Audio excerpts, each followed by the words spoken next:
में आज हम बात करेंगे सैटिन क्रेडिट केयर की, जो देश की लीडिंग एनबीएफसी यानी नॉन बैंकिंग फाइनेंशियल कॉरपोरेशन में से एक है। 24 राज्यों और केंद्र शासित प्रदेशों में इसकी मौजूदगी भी दर्ज है। कंपनी का लक्ष्य अपनी फाइनेंशियल प्रोडक्ट्स और सर्विसेज के जरिए अपने कस्टमर्स को एम्पावर करना है। क्रेडिट ग्रोथ, हाउसिंग और एमएसएमई लोन बढ़ाने के लिए आखिर कंपनी की रणनीति क्या है, विस्तार से बात करते हैं। कंपनी के चेयरमैन और मैनेजिंग डायरेक्टर HP सिंह मेरे साथ जुड़ गए हैं। सिंह साहब, स्वागत है आपका हमारी इस बेहद खास पेशकश में। और पहला सवाल यहाँ पर क्लियरली यही पूछना चाहूँगी कि जिस तरह से आपका अब कारोबार बढ़ रहा है, ग्रोथ अगर मैं देखना चाहूँ तो आपने लगभग 26% ईयर ऑन ईयर ग्रोथ प्राप्त करने में आप कामयाब हुए हैं, वो भी एक ऐसे क्वार्टर में जो कि काफ़ी कमज़ोर माना जाता है। लेकिन आने वाले त्योहारी सीज़न में अब आपका आकलन क्या कहता है? 25% से ज़्यादा की ग्रोथ क्या आपको आते हुए दिखाई दे रही है, या इस पूरे वित्त वर्ष को लेकर आप थोड़े से कंजर्वेटिव हो गए हैं? देखिए, पहला क्वार्टर हमेशा वीक क्वार्टर रहता है, बिल्कुल ठीक बात कही आपने। बट क्योंकि हम गाइडेंस वो देना चाहते हैं जिसको हम ओवर अचीव कर लें, हमें पहला क्वार्टर देखना तो, और ये हमने बिल्कुल साल के शुरू में ये गाइडेंस दे दी थी। और जिस तरीके से पहला क्वार्टर पैन आउट हुआ है, हमें लगता है कि हम इसको ओवर अचीव जरूर करेंगे। But being on the conservative side, हमने इसको 25% प्लस की ग्रोथ को ही माना है।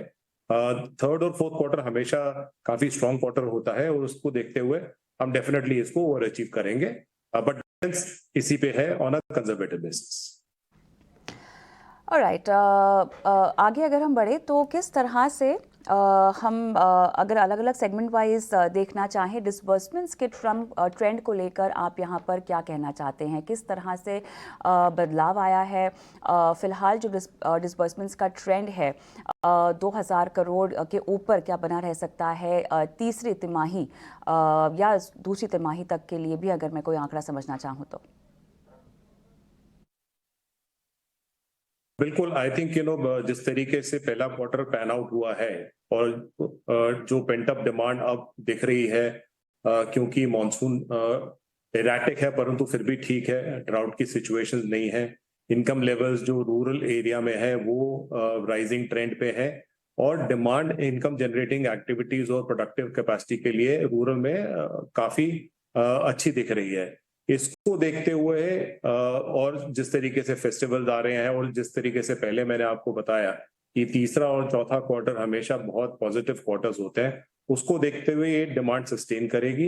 इनफैक्ट ये जो डिसबर्समेंट्स है, ये इनफैक्ट ओवर अचीव ही करेंगे जिस तरीके से हमने अपनी गाइडेंस को दे रखा है। एंड डेफिनेटली यस, ओवरऑल अगर देखेंगे तो 25-30% की ग्रोथ पॉसिबल है, और डिसबर्समेंट ये पिकअप करेगा ही करेगा in the next 2 to 3 quarters. Unsecured loans को लेकर थोड़ा लोगों में रुझान बढ़ा है, और जो आंकड़े आ रहे हैं उसने तो आरबीआई को भी साफ तौर से चिंता पर डाल दिया है। लेकिन अगर आपकी बुक्स की हम बात करें तो कितना % अनसिक्योर्ड लोन के तौर पर है, और क्या इसमें कोई कमी इन आंकड़ों में? साथ ही अगर हम जोखिम की बात कर रहे हैं तो आपके एसेट क्वालिटी को लेकर कितने जोखिम इससे अब जुड़े हुए हो सकते हैं? क्या ये आंकड़ा कम हो सकता है आप में? देखिए, माइक्रो फाइनेंस के जो लोन्स होते हैं, ये एक ग्रुप मॉडल के लोन्स होते हैं, ये इंडिविजुअल लेंडिंग के लोन्स नहीं होते हैं। तो जब हम ग्रुप मॉडल की बात करते हैं तो प्रैक्टिकली क्या होता है कि जो ग्रुप में हम उनको प्रोडक्टिव पर्पस के लिए या इनकम जनरेटिंग के लिए हम जब पैसा देते हैं, तो वो उनके किसी काम या व्यवसाय में लगता है। उस व्यवसाय में लगने के बाद में उसकी जो जनरेशन होती है, उससे वो अपने ईएमआई देते हैं। तो कहीं ना कहीं पे ये थोड़ा सा फर्क है इंडिविजुअल लेंडिंग अनसिक्योर्ड लेंडिंग से। जेएलजी का मतलब है कि जॉइंट लायबिलिटी ग्रुप है, तो किसी ना किसी पीयर कोलैटरल जो ग्रुप होता है वो आपका अगर कोई डिले है या कुछ है तो वो भरते हैं, आपस में ग्रुप की तरह काम करते हैं। तो उसके अंदर अनसिक्योर्ड होने के बावजूद भी जो हमारे रीपेमेंट रिकॉर्ड्स हैं वो ज्यादा बेहतरीन है और बेटर है अनसिक्योर्ड लेंडिंग में, पूरे एसेट क्लास को लेके। दूसरा, जैसे मैंने आपको पहले बताया, क्योंकि रूरल इकोनॉमी अच्छा कर रही है, क्योंकि वहां पे इनकम जनरेट हो रही है, तो टेक्निकली अनसिक्योर्ड लेंडिंग बिटवीन जो फर्क है अर्बन और रूरल का, उसके अंदर जो रूरल की कैपेसिटी है और छोटा लोन है उनको देने में तकलीफ नहीं होगी, और एसेट क्वालिटी उसी से बरकरार रहेगी। सो अनसिक्योर्ड होने के बावजूद भी आई थिंक ये जो फैक्टर्स है ये काफी काम करते हैं इसको अनसिक्योर्ड की परिभाषा से थोड़ा सा डिफरेंट करते हुए। सिंह साहब, अगर हम नॉर्थ को स्पेसिफिकली देखना चाहें तो यहाँ पर बाढ़ की वजह से काफ़ी दिक्कतें सामने आई है। आपके ऊपर इसका असर, और अगर हम जीएनपीए और एनएनपीए के लेवल्स की बात करना चाहें तो वो फ़िलहाल किस स्थिति में है, और वित्त वर्ष के अंत तक आप क्या टारगेट दे रहे हैं इनको? तो जैसे आपने बोला कि हाँ, फ्लड्स जरूर थे, कुछ डिस्ट्रिक्ट्स में फ्लड थे, पंजाब में कुछ डिस्ट्रिक्ट में फ्लड थे, उत्तराखंड में कहीं पे थे। तो फ्लड्स के जब रहते हुए फर्क क्या होता है कि आपकी जो पेमेंट्स है, रीपेमेंट्स है, वो थोड़ी सी डिले होती है। पैसा डूबता नहीं है या राइट ऑफ नहीं होता है, या उसको जीएनपीए में कन्वर्ट होने से पहले वो बच जाता है। कहने का मतलब ये है कि अगर सपोजिंग कहीं पे फ्लड आता भी है तो इनकम एक्टिविटी अगर थोड़ी सी हिट भी होती है तो आपका डिले तकरीबन 1 महीने 2 महीने का रहता है। वो जैसे ही आपका फ्लड वाटर्स जब रिसीड कर जाते हैं या खत्म हो जाते हैं, आप वापस अपनी इकोनॉमिक एक्टिविटी शुरू कर देते हैं। जैसे ही आपकी इकोनॉमिक एक्टिविटी वापस आती है, आपका जो ओवरड्यू पड़ा होता है वो आप वापस कर देते हैं। सो ये हर साल हमने देखा है, किसी ना किसी डिस्ट्रिक्ट में कहीं ना कहीं पे फ्लड्स आते हैं, कहीं ना कहीं पे वो डिले रहता है महीने 2 महीने का, बट उसके बाद में अपनी रीपेमेंट वापस आती है। बिकॉज क्रेडिट ब्यूरो का जो रिकॉर्ड है, क्रेडिट ब्यूरो का रिकॉर्ड इन बोरोर्स के लिए बहुत अहम है, और वो कोशिश करते हैं कि हमारा क्रेडिट ब्यूरो में रिकॉर्ड कहीं पे मतलब डिफॉल्ट की वजह से ना दिखे। And that is also one of जिसको कहते हैं की रीजन है जिससे पैसा टाइमली वापस आ जाता है। असम को लेकर जो ऐतिहासिक कलेक्शन हुए हैं उसकी लेटेस्ट अपडेट अगर आप हमें दे पाए, और किस तरह से सरकार का रुझान बढ़ा है। Q1 में कहा था आपने कि यहाँ पर पहली किश्त की उम्मीद की जा रही है, लेकिन क्या वो किश्त आपको मिल चुकी है? कुछ अपडेट दें। सो देखिए, जो डेटा हमने स्टेट गवर्नमेंट को दिया था, असम गवर्नमेंट को दिया था, वो डेटा हमारे पास वापस आया है कॉरपोरेशन के लिए, और वो हमने कॉरपोरेट करके ओके करके वापस स्टेट गवर्नमेंट को दे दिया है। इस डेटा को देखते हुए हम बड़े होपफुल थे कि पैसा शायद हमारे को मिल जाएगा अभी जल्द। परंतु जो लेटेस्ट हमारी को जो इंफॉर्मेशन मिली है, कुछ डिले के बाद में ये पैसा अब ड्यू हो गया है, एंड हम बड़े होपफुल हैं कि अगले हफ्ते 10 दिन में फॉर श्योर ये पैसा हमारे को मिल जाएगा। ये हमारे को वहां से इंफॉर्मेशन आई है स्टेट गवर्नमेंट से, so we are very hopeful. हमने जो पहली ट्रांच का डेटा दिया था वो तकरीबन आई थिंक 15 करोड़ के आसपास था, सो 10 से 15 करोड़ के करीब हम एक्सपेक्ट कर रहे हैं कि हमारे को ये पहला ट्रांच का पैसा हमारे को मिल जाएगा, and we are very very hopeful कि अगले हफ्ते 10 दिन के अंदर ये पैसा आ जाएगा।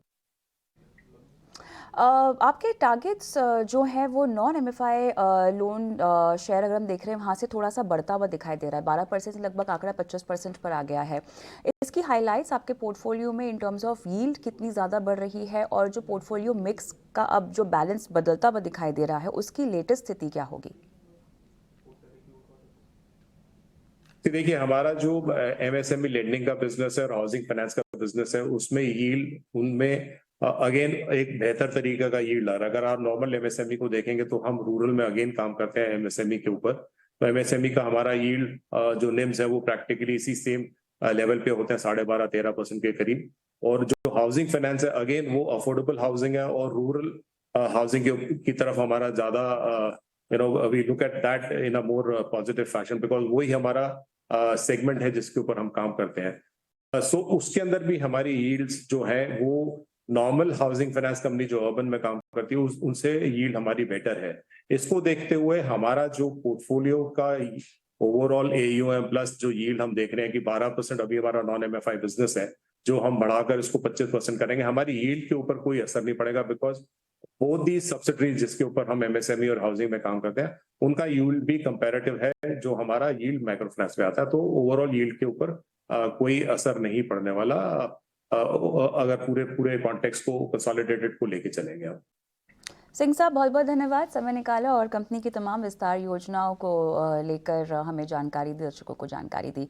राघवेंद्र मेरे आज के गेस्ट मेरे साथ जुड़े हुए हैं। के पास रुख करेंगे और राघवेंद्र ये बताएं अब सैटर्न रेड केयर के तमाम आंकड़ों को देखते हुए और जिस तरह मैनेजमेंट ने काफ़ी ऑप्टिमिस्टिक व्यू भी दिया है आने वाली तिमाहियों को लेकर, त्योहारी सीजन भी है, देखिए ओवरऑल क्या आपको यहाँ पर फायदे की स्थिति बढ़ती हुई दिखाई दे रही है, जो लोग ऑलरेडी पैसे लगा चुके हैं या इवन वो लोग जो कि अब एंट्री करना चाहते हैं इस तरह के स्टॉक में? मैनेजमेंट कमेंट्री काफी एनकरेजिंग रही है, काफी इंप्रेसिव रही है। और एक चीज जो कांस्टेंट रही है सेटिंग क्रेडिट कंपनी के इसमें वो है कि जो नेट इंटरेस्ट मार्जिन्स हैं, एनआईएम्स हैं, वो 12% प्लस के रेंज में ही रहे हैं और स्लो एंड स्टेडी उसमें एक अपवर्ड ग्रोथ दिख रही है। तो इनके एनआईएम्स अगर 12% अप से बरकरार रहते हैं तो इनके ग्रोथ प्लान्स काफी ये लोग एग्जीक्यूट कर रहे हैं। कंपनी के मैनेजमेंट ने कहा है कि they prefer to put conservative target and overachieve, जो कहते हैं उससे ज्यादा करके दिखाते हैं। तो इसके चलते सेटिंग क्रेडिट केयर 240 पे एक अच्छा स्टॉक है, लॉन्ग टर्म पोर्टफोलियो में रखिए। इनके जो प्रोजेक्शंस हैं वो 3 महीने 6 महीने के नहीं है, बट कंपनी के जो ग्रोथ प्लान से अगर आपने भी देखा तो 2028 तक के हैं। तो ये स्टॉक 3 से 5 साल तक की अवधि के लिए रखना है तो एक बहुत अच्छा पोर्टफोलियो स्टॉक बन सकता है। Slow and steady out perform करेगा मार्केट में और एक मल्टी बैगर भी हो सकता है। सेटिंग क्रेडिट के 240 के भाव पे एक अच्छा स्टॉक हो सकता है लॉन्ग टर्म निवेश के लिए। टर्म निवेश के लिए आप रेकमेंड कर रहे हैं और सैटर्न रेड केयर पर यहाँ पर लॉन्ग टर्म बेट की सलाह राघवेंद्र की तरफ से।